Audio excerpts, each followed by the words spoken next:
تمام دیکھنے اور سننے والوں کو احسان چودھری کا سلام پہنچے۔ دوستوں امید کرتے ہیں آپ جہاں بھی ہیں خیریت سے ہیں اور محفوظ ہیں۔ T20 ورلڈ کپ سے پہلے پاکستانی ٹیم کا ایک اچھا آغاز، آسٹریلیا کی مضبوط ٹیم کے خلاف پاکستان نے سیریز اپنے نام کی۔ دوسرا T20 جیت کر پاکستان نے یہ ثابت کیا کہ پاکستان ایک مضبوط ٹیم ہے، اور T20 ورلڈ کپ میں اپنی اس پرفارمنس کے ساتھ اگر ٹیم جائے گی تو انشاءاللہ ضرور کامیابیاں سمیٹے گی۔ ہماری دعائیں پاکستانی ٹیم کے ساتھ۔ اس دفعہ پھر بابر اعظم تھوڑا کنفیوز نظر آئے اور ناکام نظر آئے، لیکن ہم دعا گو ہیں کہ بابر اپنی اچھی پرفارمنس کے ساتھ ٹیم کو جتوانے میں اہم کردار ادا کریں۔ لیکن اس کے ساتھ ساتھ آسٹریلیا کے کھلاڑیوں کی پاکستانی بالر عثمان کے خلاف کچھ حرکتیں جو کہ میرے خیال میں انتہائی نازیبا تھی، کہ اس کے بالنگ ایکشن پر اعتراض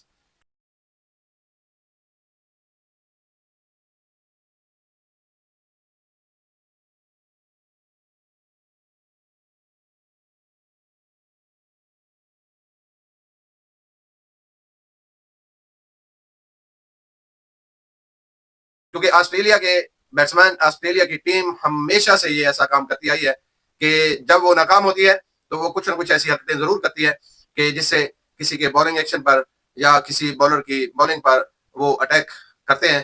ہم دعا گو ہیں عثمان کے لیے کہ یہ نہ ہو کہ اس پر اب کوئی پابندی لگ جائے۔ یہ کرکٹ بورڈ کو بھی چاہیے، ٹیم مینجمنٹ کو بھی چاہیے کہ اس کے آسٹریلیا کے خلاف اس حرکت کو وہ شکایت کریں آسٹریلین بورڈ کے ساتھ۔ دوسرا یہ کہ بلوچستان میں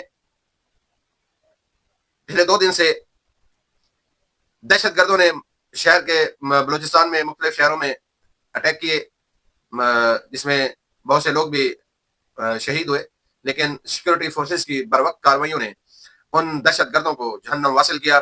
100 سے اوپر ان کو جہنم واصل کر چکے ہیں سیکورٹی فورسز۔ حالات الحمدللہ اس وقت کنٹرول میں ہیں۔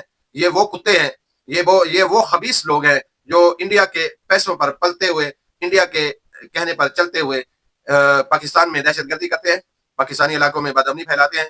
یہ مسلمان نہیں ہیں، یہ وہ غلیظ کتے ہیں۔ ان کو کتا کہنا بھی میرے خیال میں کتوں کی توہین ہے۔ یہ غلیظ اور خبیث لوگ انڈیا کے ٹکڑوں پر پلنے والے، انڈیا کے پیسوں کا، انڈیا کے حکم کا پٹا ان لوگوں نے اپنے گلے میں پہنا ہوا، اور یہ خود کو مسلمان کہتے ہیں اور سیکورٹی فورسز اور عام مسلمانوں کو یہ نقصان پہنچاتے ہیں۔ یہ ان کا آخری ٹھکانہ جہنم ہے۔ پاک فوج ایک مضبوط فوج ہے الحمدللہ۔ ان جیسے گھٹیا لوگوں سے، ان جیسے گھٹیا خبیث حرکتوں سے پاکستانی فوج ناکام نہیں ہوگی۔